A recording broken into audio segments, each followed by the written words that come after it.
Hello everyone! Kumusta po kayo? Andito kami ngayon sa mall, hindi para gumala, kundi bibili ng aming wedding ring. Para hindi na kami mahirapang maghanap pa ng jewelry store, dito na namin binili ang aming wedding ring sa Kajita, kung saan binili ni fiancé ang aming engagement ring. Pagdating namin, kahit pasilip-silip pa lang kami ay inasikaso na kaagad kami ng kanilang staff. Nalito kami sa dami ng options. Basta bago kami pumunta dito, we decided na gold wedding rings ang bibilhin namin. Una ay sinukat muna ang ring size namin. Namimili pa lang kami ay nakita na kaagad namin ang gusto naming bilhin. Ang bait nga pala ng staff nila. Alam nyo bang iniiwan-iwan niya lang kami habang namimili kami ng mga wedding rings? Paano kaya kung ibulsa namin? Hindi, may CCTV naman siguro.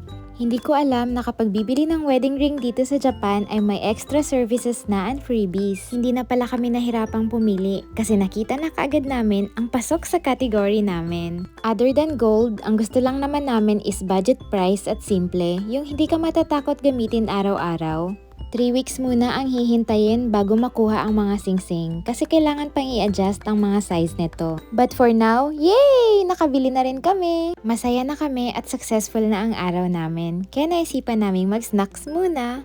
Masyado pa kasing maaga sa time na yan for dinner. Sa dami ng pagkain sa food court nila, nahirapan kaming pumili. This time, nag-ice cream kami sa Baskin Robbins. First time namin bumili ng ice cream nila, medyo pricey kasi. Kaya laging sa grocery lang kami bumibili.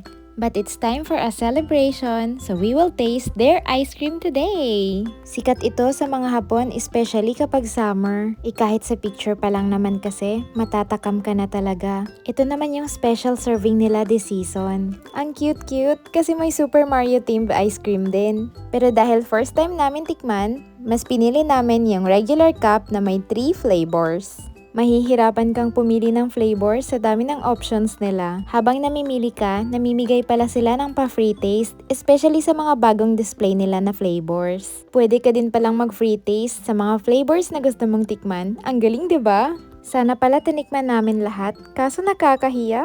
Ang ginawa na lang namin ay nag-order kami ng iba't ibang flavors. Nag-share na lang din kami. At least, sa dami ng options nila, 6 doon, natikman na namin. Si fiancé, unang tikim pa lang, sarap na kaagad. Totoo nga namang masarap. Feeling ko may babalik-balikan na naman kami. Ini-enjoy lang namin ang pagkain while playing and goofing around. Medyo maaga-aga pa kasi, kaya pagkatapos namin kumain ay umikot-ikot muna kami sa mall. Sa kakaikot namin, napunta kami sa shoe store at ito ang nakita namin. Ito pa isa.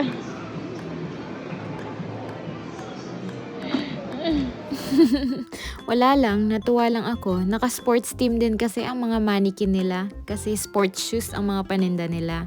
Dumilim na pala, kaya bago magsiuwian, naghapunan muna kami. Dito kami nag-dinner sa Sukiya, isang sikat naman na restaurant dito sa Japan. Pagdating ng orders, nabigla kami sa lalaki ng servings nito. Mas malaki nga pala ang serving ng order niya. Kumain pa naman kami ng ice cream. Napaisip tuloy kami, mauubos kaya namin to? Ang totoo, napagod talaga kami kakabike. Kung saan-saan kasi kami pumunta. Ang dami pa kasi namin kailangang i-prepare para sa kasal. Tapos, minsan lang magkapareho ang rest day. Kaya sa tuwing pareho ang rest day namin ay inihahanda na namin lahat ng mga kailangan para sa kasal.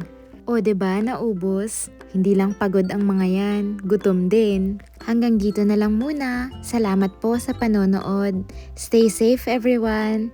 Gochiso sama deshita!